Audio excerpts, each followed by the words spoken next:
The Master has lived for many lives, but their timeline has been a bit muddled, confusing, and obscure. By looking at all of Doctor Who media, we can slot together a comprehensive timeline for the character. And yes, I always dress for the occasion.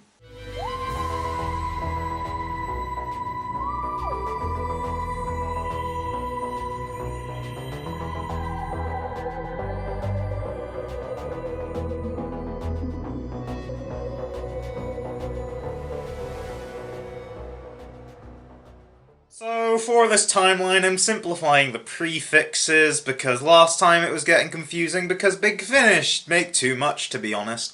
So here you go. And also, here's all the stories that are going to be spoiled.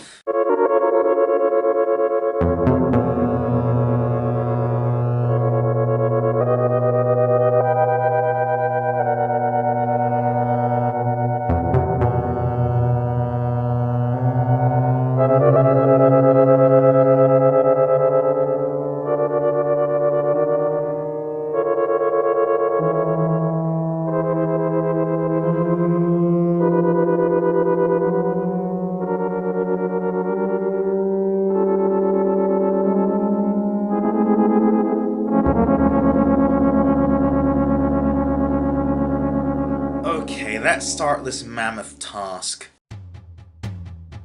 The Master was either born or loomed, depending on what you subscribe to. According to Master, the Doctor made a deal with Death for the Master to become Death's champion.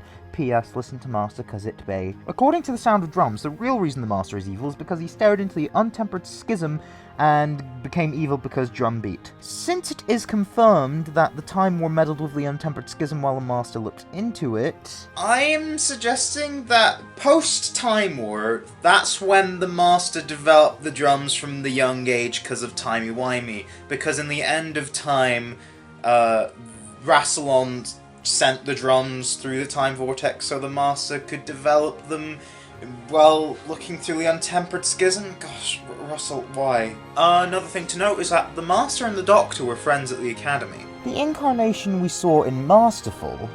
Which, for the sake of this timeline, I'm just gonna say he's not canon, because it's a lot easier to do, because...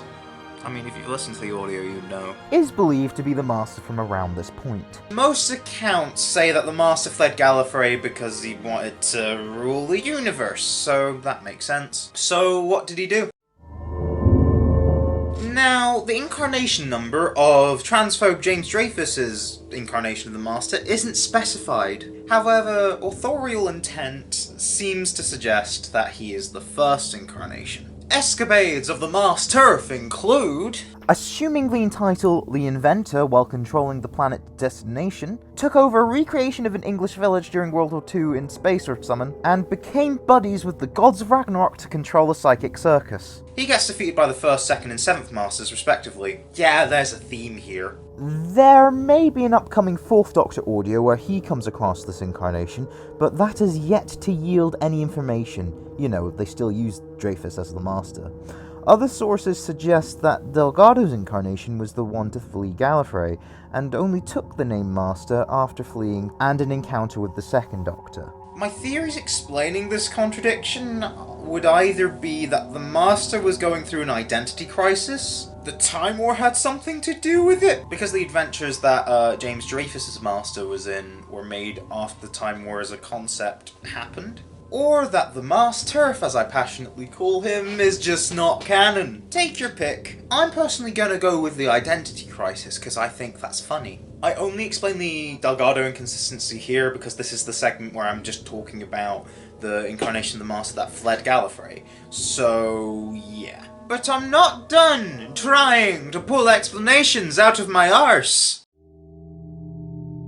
Let's go through each incarnation that may or may not be canon that I feel like I need to address, cause you know, that's fun. First of all, the age-old debate. Is the War Chief from the War Games the Master or not? Well, I have flip-flopped over the years, and I'm not gonna specify what I feel here just so I don't cringe when I watch this video back.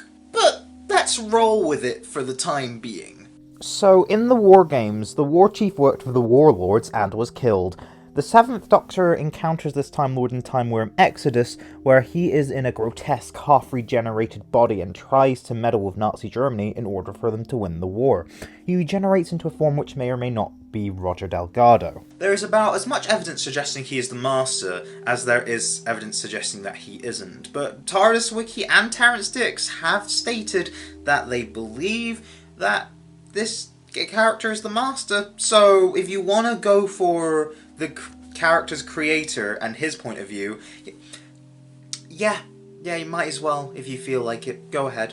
Another theoretical incarnation is the incarnation played by Vincent Price in The Curse of Fatal Death. But Matt, I hear you say, isn't The Curse of Fatal Death intended to be non-canon? And to that I say, ask TARDIS Wiki. This version of the Master lived for about 1,000 years in the sewers and then adapted his biology to be part Dalek. If we are to place him, I'd personally go for anywhere between the MasTERF and, I guess, the War Chief from the War Games, if we're counting him as canon.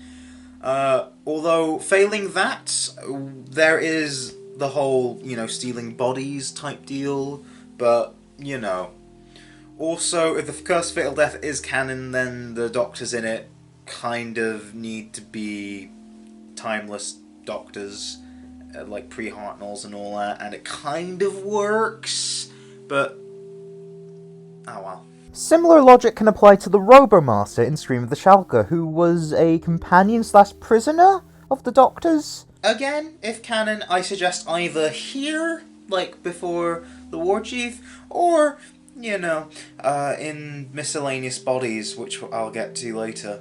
The Unbound Master, played by Mark Gatiss, is not canon, because he is from another universe. There's a lot of evidence suggesting that the Meddling Monk isn't an incarnation of the Master, and the Master from the Land of Fiction is a title given to a character in The Mind Robber, and has nothing to do with the Time Lord. I believe that's all the loose ends I need to tie up. But let me say that in the TV movie, the Master tells Chang Li that when the Doctor was in the Master's body, that, you remember Genghis Khan? That was him. So maybe an incarnation of the Master was posing as Genghis Khan at one point. We don't know for sure, but hey, headcanon.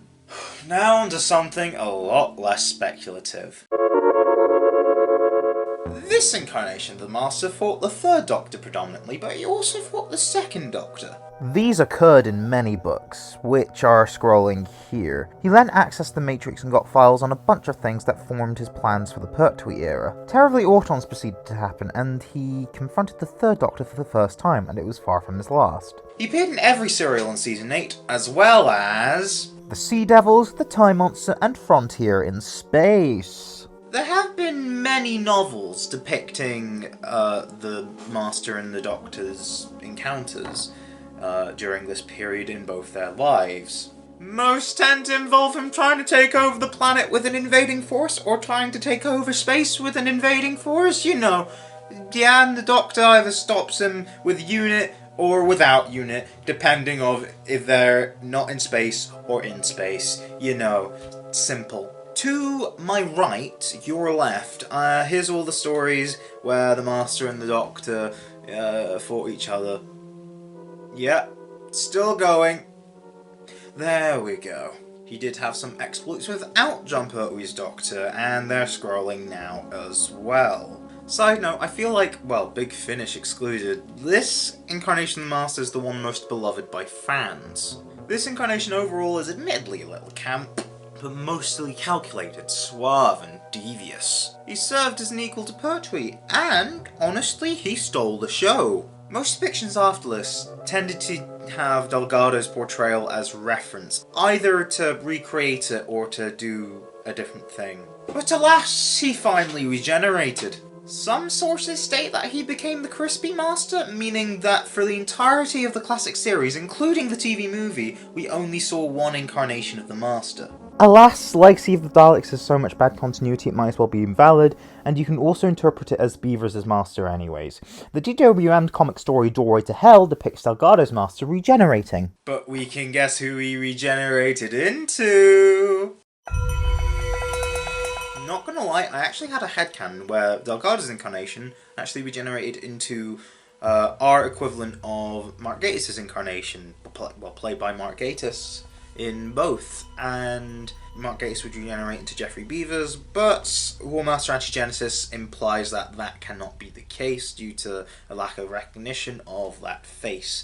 So, for now, I'm stating Delgado was the 12th Master, and Jeffrey Beavers was the 13th Master. Now, before we get onto the exploits of the 13th Master, how did he get the oh-so-generous name of Crispy Boy? When Delgado's incarnation regenerated, he still had skin, and he probably still looked just as devilishly handsome. I like to think that this incarnation used to look like Jeffrey Beavers without any of the crispy makeup.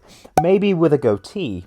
If Legacy of the Daleks is canon, then let's face it, that's a big if. Then Susan used the Master's tissue compression eliminator to scar the Master, leading his body to decay. Either way, the Big Finish audio, The Two Masters, explains that a future incarnation of the Master, portrayed by Alex McQueen, used an energy field to scar his former self. I think this either retcons Legacy of the Daleks or Legacy of the Daleks never happened, because that is a mess of continuity that we do not want to get into.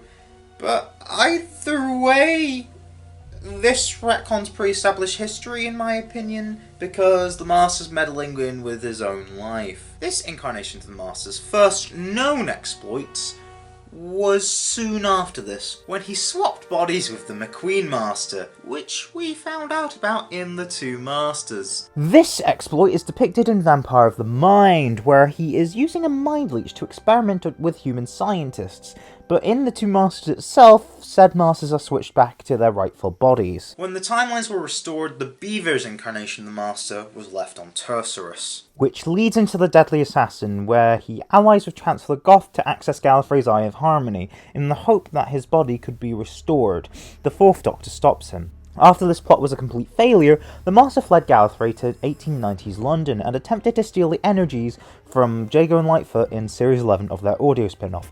The Sixth Doctor stops him. I'm not gonna go through all the schemes this Master went through, but here are all the stories that this Master appeared in, that take place between the Deadly Assassin and the Keeper of Traken, from his perspective and in release order. Now, I mentioned the Keeper of Traken specifically because it's actually quite important. Although his plan's not that important in the grand scheme of things, it's your typical thing. As all he does is try to usurp the role of Keeper of Traken and fails because of the Fourth Doctor, again, as well as his companion Adric and Nyssa of Traken. But he does manage to prolong his life in another way. The Keeper by the end of the story is Tremus, Nyssa's father, and the Master manages to trap him as well as steal his body. This process kills Tremus. Please note, this is not a regeneration. I will admit, stealing Tremus's body did actually prolong his life and rejuvenate his body, but that is not a regeneration.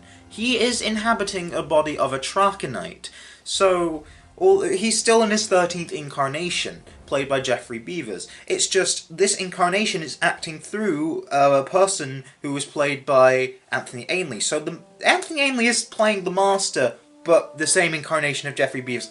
I think you understand if you give a shit about this video. The Master is now not decaying. I mean, he still actually is, that was a lie. But he's delayed the inevitable. Either way, he still has reason to rejoice. New body at last.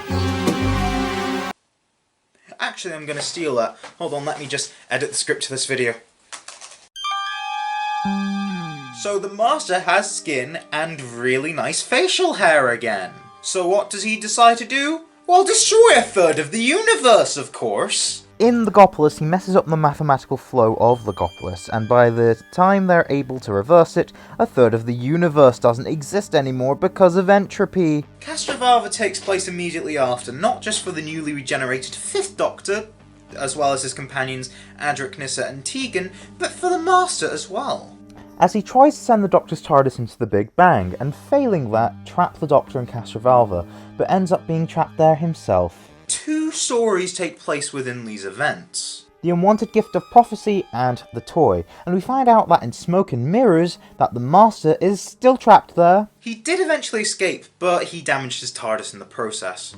He tried using the nucleus of the Zarafin Gestalt to repair his ship in time flight. But the Fifth Doctor, Nyssa and Tegan, thwarted him once more. On Zerethis, however, he discovered an android by the name of Chameleon. And he decided in The King's Demons to make Chameleon impersonate King John of England, and have him be a dick to everybody so the Magna Carta couldn't be signed. Even though King John being a dick to everyone was the reason the Magna Carta was a thing in the first place. The Fifth Doctor thwarted it with the help of Tegan and Turlough, but, I don't see why that was needed. It was a really stupid plan in the first place. What? This Master appeared in many adventures, these mainly comprised of playing the game of Rassilon in The Five Doctors, doing more stuff with Chameleon in Planet of Fire, meddling with the Doctor's regeneration in Circular Time Winter, which is set during the events of the Caves of Androzani, and in Mark of the Rani, he meddles with history. He allies himself with the Sixth Doctor in The Ultimate Foe, and tries to protect his species from the Katura in Lesser Evils. He allies himself with Adam Mitchell of all people, yes, that Adam Mitchell, in Prisoners of Time, and he infects himself with the Cheetah virus, and enslave the cheetah people in Survival, among others. However, this Trakonite body is decaying, and it can't last forever, even though it felt like it. Oh my god, he was in the role for so long. So what happens next? Okay, so there's quite a bit to get through, as you can expect. First of all, in the Virgin New Adventures novel First Frontier, the Ainley Master removes the cheetah virus and the Trakonite DNA from his body, and gets restored to a full Time Lord, and he even has regenerations thrown in by the Tsun. Then Ace shoots him, so he regenerates into a form resembling Basil Rathbone from the Adventures of Robin Hood, and he subsequently appears in the short story Housewarming in Decalogue 2, and the V&A Happy Endings. We later find out in Planet of Dust that this body, along with every other body the Master had, would eventually decay back into his, decaying original 13th body. The Zun Master's existence is contradicted by dust breeding, however, as the Master states that his Trakonite body was stripped from him. But I'm going to postulate a theory that part of this reversion brings him back to his Trakonite body first, making him look like an older Ainley, hence his appearance in Destiny of the Doctors. However, the Warp Core strips him of this body anyways, and then the events of dust breeding happen. Only one other story makes sense to take place here, and that is Master. So, just gonna say this right now, some point after Survival, the Master swallowed to death for a Morphant because he was desperate. But at this particular point that I'm on right now, at some point, the Master possessed another body, portrayed by the actor Gordon Tipple. Fun fact, Tipple didn't just get executed by the Daleks in the TV movie. Okay, he did, but... First of all, photos of Tipple in costume exist. And he even recorded the opening monologue before they decided that Paul McGann would. Isn't that cool? Here's some of it right now. I do hereby make my last will and testament. If I'm to be executed and thus cruelly deprived of all existence, I ask only that my remains be transported back to my home planet by my rival Time Lord and Nemesis, he who calls himself the Doctor. But anyways, the Master got executed. However, the Master's essence lived on via the Deathworm Morphant, and slithered its way into Bruce Gerhardt, possessing him. So the events of the TV movie happen, where he attempts to steal the Doctor's remaining regenerations, which could destroy Earth somehow. But the 8th Doctor, with the help of Dr. Grace Holloway and Chang Lee, stop him, and he gets sucked off into the TARDIS's Eye of Harmony. The Master is now played by Eric Roberts. Gary Russell probably explains it in the novelization. Anyways, Eric Roberts' Master appears elsewhere in these stories, doing a variety of schemes. Don't ask me why there's an Eye of Harmony in the Doctor's TARDIS when I literally just said it was on Gallifrey, okay? In the Big Finish audio, Day of the Master, 2 of his future selves throw him back into the time vortex. He appears to be in a similar state as he appears in the TV movie, but Big Finish are going to release a box set called Master. He appears to be older in appearance, like Ainley's Master was in Destiny of the Doctors. So there are 2 more things I need to note before I move on from the American one. There have been 2 videos released to promote Master, where Eric Roberts reprises the role. He has a similar grey-haired appearance to Master in these videos. Either way, Planet of Dust confirms that the Master eventually went back into the Eye of Harmony. So, I don't know what will happen. Either it's set before Day of the Master, or will lead on to more adventures set after it, which could actually lead to the end of the Master's tenure in Bruce's body. Thank goodness Big Finish is trying to adhere to the canon. So, the Master escapes in the DWM story, The Fallen.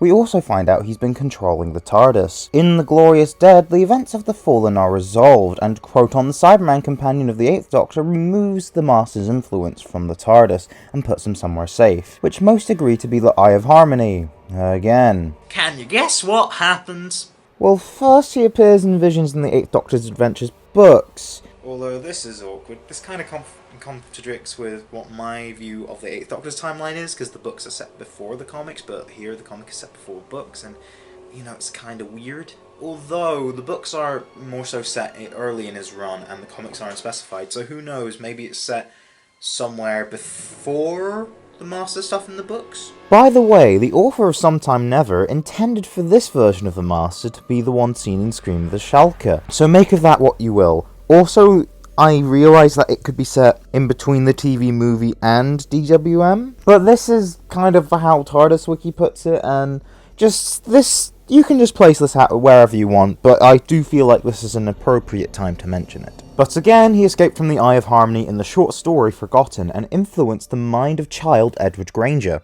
The 8th Doctor, Violet, and the adult version of Edward stop him. In prologue, the Master possesses Violet's fiancé, Richard, and he proceeds to kill her. And then in the Audio Mastermind, we learn that the Master possessed a further 3 bodies by becoming a mob boss, having children and taking over the children's bodies. After that, we've got I Am the Master, where he has ruled the Galoxian Empire for centuries, and recalls stealing several bodies in Mastermind. By the way, this was written by the Master himself, Geoffrey Beevers. But then we finally get to the Master's death, and yes, I do mean death. In Planet of Dust, the Master recalls possessing several bodies and how he always gets back to the decayed state that we usually see him in. However, he gets killed by the Ravenous, the natural predator of the Time Lords, and dies. So that's the end of the Master.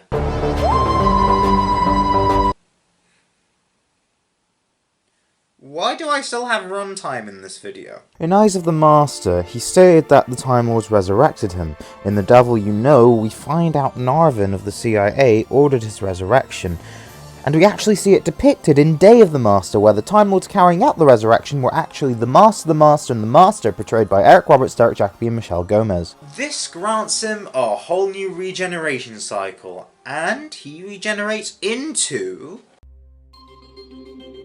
Right, I'm going off script because here is why I'm calling him the Bumder Master. Enough of your lip. Oh, you'd like my lip, wouldn't you? Right round your bell end, if Mr. Chippy doesn't get there first. What's he gonna knock up? A closet for you to hide in, you Bumder? So, the Alex McQueen incarnation, who has appeared in several, but not enough, Big Finish audios. I can't really see any reason why this incarnation of the Master's life can't be as linear as the exact release order of his audios. So, let's start from the start. The Bumder Master first appeared in Unit Dominion facing the 7th Doctor, Elizabeth Klein and Rain Creevy. His plan was to use beings from other dimensions to have dominion over all dimensions, but he failed because he was dealing with the 7th Doctor. Not because of Unit as a whole, but you know, they still tried. He then replaces people's eyes and Eyes of the Master to not only find the Doctor, but to also find out why some humans aren't susceptible to the Eminence, a life form the Time Lords want to combat the Daleks with to avert something called a Time War? I'm sure we won't hear from that again. Before he starts experimenting on and teaming up with the Eminence in the whole of Dark Eyes 3. He also teams up with the Daleks in Dark Eyes 4, but fails and is stranded in a collapsing timeline caused by the 8th Doctor, Liv Chanka, and especially Molly O'Sullivan. Then, as we found out in the Two Masters, he swapped bodies with the newly crispy fried Master, played by Geoffrey Beevers, then acted out the events of And You Will Obey Me. It is because of the Bumder Master as to why these bodies swapped. He wanted to use the powers of the Cult of the Heretic, so agreed to kill his prior incarnation on Tercerus, but he didn't carry out the bargain fully, so the cult swapped the bodies. They did swap back in the Two Masters, tried to rule the universe together, but they bickered. We don't know the eventual fate of this incarnation, but we know that he was resurrected for a war, and we do know who plays him next. So Titan Comics...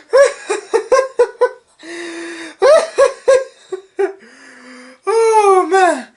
Oh, okay, I wouldn't count it as canon, but I'm still gonna place it here just in case it is. These are the stories he appears in. He teams up with the War Doctor and also regenerates into Jacoby's incarnation at the end. Now, no further delay. Let's get on to the real War Master. While working for the CIA, the War Master manipulated a failing colony world for a rare mineral in the Master of Callus. We can then assume, based on general placement in his personal timeline and release order, that Dave the Master happened from his perspective, but he then fled from the war and tried to create a being to destroy the Time Lords in Rage of the Time Lords. The first half of the box set, as well as his River Song detour and concealed weapon, depicts him gathering test subjects, while the second half has him try and activate the Rage, but the 8th Doctor stops him. He then met up with Unit in the Master of Worlds and helps to defeat the Cybermen. He then gets involved in the Time War once more.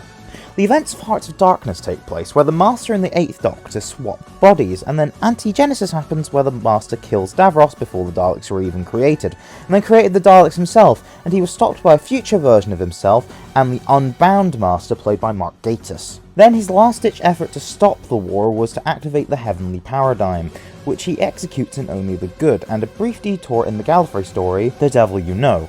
This backfires significantly, and scares the Master to the point where he decided to flee to the chronological endpoint of the universe, and use the Chameleon Arch to hide and become a human professor by the name of Yana. But then the 10th Doctor, Dr. Martha Jones, and Captain Jack Harkness accidentally spur Yana on to open his fob watch, and then he becomes the Master again. He steals the Doctor's TARDIS, but not before he gets shot by Yana's assistant Chantho and regenerates. Now, the War Master is going to have a 6th box set called Killing Time, but as we don't know what happens in it, we must hold off on talking about it in this video. Now, before I get on to the glowdown of the century, let me talk about why this incarnation of the Master is my favourite. The concept of a Master that's really good at being the Master, played by one of the greatest actors in British history. How is that not a recipe for success? Like, he's so devious and charming, and I love him. Like, he's so good, so fascinating, and he's my favourite Master. But now let's go on to possibly my least favourite Master. It's the most incompetent incarnation of the Master! That being said, he does win in all of his TV appearances, but then fails to maintain it spectacularly. His first stint was to become Prime Minister of the UK and fuck shit up. We see him make it the journey in Speech Day, hypnotising a school to think he was a past student. He also has a cameo in The Harvest of Time. Then he was PM proper after the election, which occurred during Series 3. We saw his plan succeed in The Sound of Drums. The story of Martha takes place here, by the way, as well as appearing in a story with his wife Lucy called The Unwanted Gift of Prophecy. But in The Last of the Time Lords, the 10th Doctor Space Jesus the Master's plan out of existence Superman style. All thanks to Martha while Jack was there. He then got shot by Lucy because reasons. The Doctor cradled him in his arms, but the Master decided to die out of spite. Then he gets resurrected by a cult that worships him. This occurred in the end of time, and he also had lightning powers and is Skeletor for some reason. He then uses the Immortality Gate to make everyone into him, and he calls them the Master Race. But then he sacrificed himself because Rassilon bad and got sucked off into the Time War mid-killing Rassilon. Then he had other adventures after fleeing Gallifrey, which include Lee's. But then he wound up on a Mondasian colony ship in World Enough in Time. He disguised himself, calling himself Mr. Razor, and after 10 years relative time, he converted the 12th Doctor's companion Bill Potts into a Cyberman, and then tried getting his next incarnation to join sides of him. His side of Alet in Underland takes place here. Then, in The Doctor Falls, after an episode of not really doing much other than being an utter bastard, he gets killed by his next incarnation, and has to scramble to his TARDIS to regenerate. But he's stubborn, so I'm sure Big Finish would be able to slot in a story, like after World Enough in Time and The Doctor Falls, right? Who knows? it may not really be canon anyway. So who is this superior next incarnation? So the Master's first known female incarnation was portrayed by Michelle Gomez. And we know plenty of her early stories from her perspective. In the short story Dismemberment, we see the events of the Gomez Master's life after her regeneration, with the whole changing outfits and calling herself Missy shenanigans. And from now on in this video, I shall reluctantly call Michelle Gomez's Master Missy. Then in the audio The Bechdel test, she's still using her TARDIS, is considering getting a vortex manipulator, and knows that the Doctor survived the Lake Silencio incident.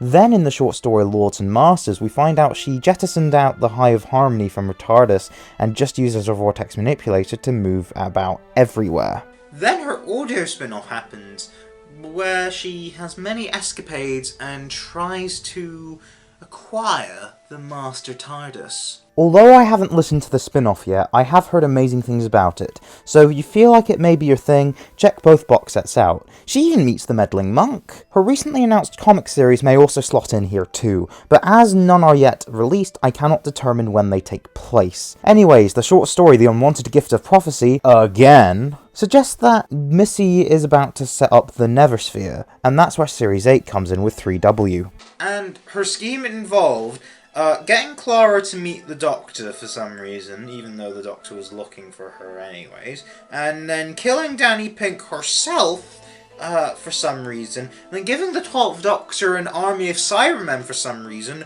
which he then refuses. Then the Brigadier, as a Cyberman, which is completely the wrong move to make, just decide, hey, I'm gonna kill you. And then that for some reason activates her teleport, I guess? I don't fucking know. I said this is why Big Finish should be cancelled, because none of their shit makes sense. This isn't Big Finish! This is Series 8! After a few more short stories, Missy, the 12th Doctor and Clara reunite in The Magician's Apprentice and The Witch's Familiar. Missy also gets reunited with the Daleks. All she really does in this story is meet Davros. After that, short stories and comics happen. Then she gets put on trial in Missy on Trial. And then the 12th Doctor stops her execution, as we see in Extremis. She then gets locked in the vault in St. Luke's University for Lee's stories, where she acts as a literal mystery box. All the while, the Doctor tries to convert her to the side of good. She gets to display her act. Hello. I'm Doctor Who. Before Bill gets killed on her watch by a situation out with her control. Fast forward to when Bill gets converted into a Cyberman, Missy seems to have teamed up with her previous incarnation, but in the end chose a side of good, but got killed before the Doctor could ever know. Allerton Underland takes place after the Doctor falls. So that means next up is Sacha Dhawan's Master. Right? Wait, you're telling me that Big Finish slotted an incarnation between Michelle Gomez and Sacha Dhawan. Okay, I guess we're covering that now. So remember how Missy had her own spin-off? Turns out we meet her next incarnation, played by Gina McKee, who calls herself the Lumiat. She's essentially like a reverse Valiard. So you know how the Valiard was like the amalgamation of all the Doctor's evil? Well, the Lumiat is the amalgamation of all the Master's good, except her own incarnation. So she exists because Missy created an Elysian field, which when she died in the Doctor Falls, jump-started a new regeneration cycle, and then she regenerated and then called herself the Lumiat, where she does good because she's inspired by the Doctor. So what does the Lumiat actually do? Well, she foils some of Missy's schemes in the Missy audio, well, the Lumiat. She tries to get Missy to be good, but Missy's bored and kills her. Well, that was short. Seeing as how this character is popular, we're probably gonna see her again. Such as her cameo in Masterful, which will be set before the Lumiat in her timeline. But now we come to the incarnation that's likely the one McKee actually regenerated into. And yes, he is the Master once more. This incarnation of the Master is played by Sacha Dhawan, and soon after regenerating he found out the secrets of Gallifrey, and the Timeless Child. This made him angry, so he destroyed Gallifrey. He then camps out on Earth for a bit, and poses as MI6 operative O. He even meets the Doctor at one point, before quote-unquote teaming up with the 13th Doctor, Graham, Ryan and Yaz. He reveals that he has actually been working with Daniel Barton for the Kasavan takeover of Earth, but then the Doctor time-hopped through history while he lived it out the long way round, and after a couple of short stories set during Spyfall, he is exiled to the Kasavan realm. After he escaped, he meets the 13th Doctor again, this time at the Boundary on Gallifrey, where he gives a lecture about how the Doctor is the Timeless Child, and also uses the Cybermen for the third Cyberman story in a row to convert Time Lords into Cybermasters. The Doctor allows a character called Ko-Sharmus to use the Death Particle to eradicate all life on Gallifrey, including himself, the Cybermasters, and, indeed, the Master. The Doctor got away. Knowing the Master, he probably did too. Somehow. The Master always comes back. They just refuse to die. But no matter what form they take, they are the Master, and you will obey them. Okay, quickfire round. Where are all of the incarnations of the Masters in Masterful set in this timeline? I'm just gonna go through each of them and state where they slot in. Yeah, I mean, I said it's not canon, but that's because the events of this didn't actually have consequences within the Doctor Who canon, but then again, half of the Master's adventures don't really have any consequences of them, like the Gopolis or something. So, yeah, let's do it. So, I'll do it chronologically. Milo Parker's incarnation hasn't left Gallifrey yet, so is set during at that point. Mark Gatiss is unbound, so doesn't actually count towards this timeline. Roger Delgado was supposed to appear, but Joe actually appears instead, set during around Season 8, Season 9. Jeffrey Beavers' post-TV movie since he recognises the Eric Roberts incarnation, probably towards the end of his life, due to spending millennia in this decayed body. The Anthony Ainley Master is supposedly from soon after the Five Doctors, but it's later revealed that he's actually Chameleon in disguise, so who cares? Eric Roberts is somewhere in his timeline, I don't know. He doesn't have grey hair, so let's say it's before Master. The Alex McQueen Master is from the early half of Dark Ice 4, as he's setting up his plan from that. Derek Jacobi is from the heart of the Time War, so let's say after Hearts of Darkness, cause release order or something. John Sim is from after the Doctor Falls, as he is dying. Michelle Gomez is from after the Witch's Familiar, as she uses she/her pronouns for the Doctor, since she encountered the 13th Doctor in The Liar, the Glitch and the War Zone, where she has just escaped from the Daleks. It only makes sense that she would refer to the Doctor as female. And lastly, we have Gina McKee as the Lumiat, which is easy. This is set before the Lumiat, as she is not fucking dead. That's it. Don't expect me to do any more timelines. Unless if I feel like it. Because there are some that would be worth it, but don't expect me to do any more because there's not really many that I'm... You know. Well, I hope you enjoyed, and remember to like, comment, subscribe, share, and ring the notification bell to get our new uploads. And I guess hope you enjoy Master Month, and peace out.